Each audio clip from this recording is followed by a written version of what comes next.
नमस्ते पेरेंट्स। इस वीडियो संदेश में आप सभी का स्वागत है। आपका यह वीडियो देखना ही यह बताता है कि आप अपने बच्चे के भविष्य को लेकर बहुत ही ज्यादा सचेत है और आप अपने बच्चे का जीवन बनाना चाहते हैं।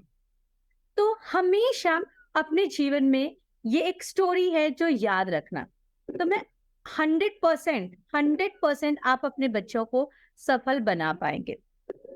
जैसे अगर कोई पौधा जस्ट कोई बीज जस्ट निकला हुआ है, बढ़ रहा है, उस पे हम गर्म पानी डाल दें या उसे धूप न मिले या उसकी मिट्टी वहां से हटा दें, मतलब कोई भी चीज ऐसी जो पौधे के लिए नेगेटिव हो, उसको बढ़ने से रोकने के लिए, तो क्या वो पौधा बढ़ सकता है? नहीं ना।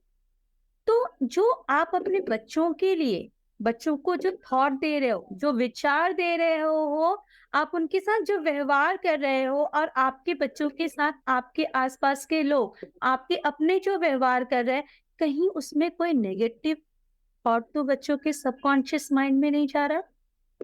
कहीं कोई नेगेटिव थॉट का आपका बच्चा न्यूरल पाथवे तो नहीं बना रहा है? इस चीज का ध्यान रखने की जिम्मेदारी हमारी है, हम पेरेंट्स की है। तो सबसे पहले एक कहानी सुनते हैं। इस कहानी को अगर आपने जीवन में याद रख लिया तो आपका बच्चा सफल तो होगा ही होगा। याद रखिएगा, हम एक होप, एक आशा जो होती है, उसके कारण ही जीवन में आगे बढ़ते हैं।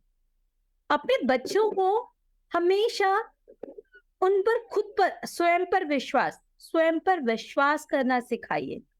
उनके मन में कोई भी नेगेटिव थॉट खुद को लेकर नहीं होना चाहिए, लेकिन हाँ, वो ओवर कॉन्फिडेंस भी नहीं होना चाहिए, इसका ध्यान हमें रखना चाहिए। ओके। तो जब आपने देखा होगा एक हाथी, जो अगर कहूं कि धरती पर चलने वाला एक बड़ा जीव है, सबसे बड़ा जीव है, लेकिन आप देखा एक महावत उस पे अंकुश लगा लेता है। एक रात को उसको एक सीकड़ जंजीर में बांध के रखते हैं। कभी हाथी उस जंजीर को खींचने की कोशिश करता है, आपने देखा है? कभी नहीं, कभी नहीं। क्यों?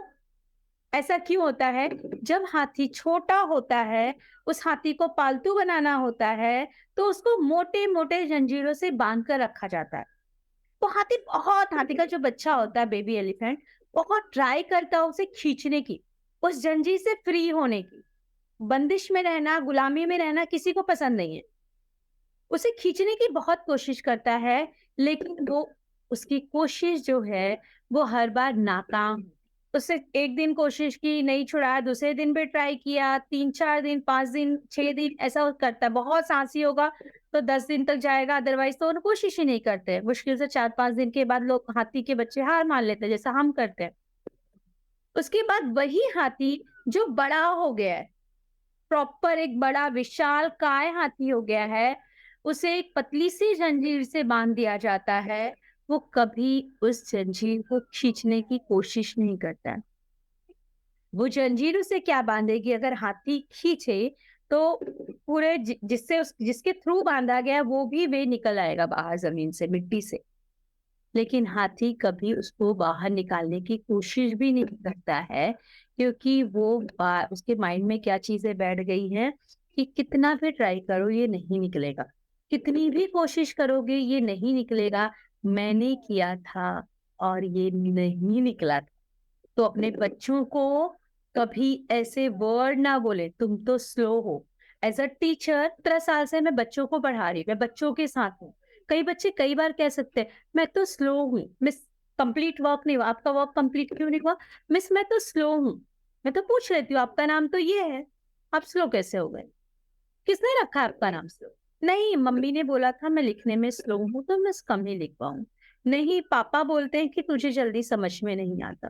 डियर, कभी भी अपने बच्चों की नेगेटिव प्रोग्रामिंग न करें, नहीं तो उनका जो ये सॉफ्टवेयर है ना, वो उसी प्रोग्रामिंग को पूरी तरीके से एक्सेप्ट कर लेगा और फिर प्रोग्रेस नहीं कर पाएगा।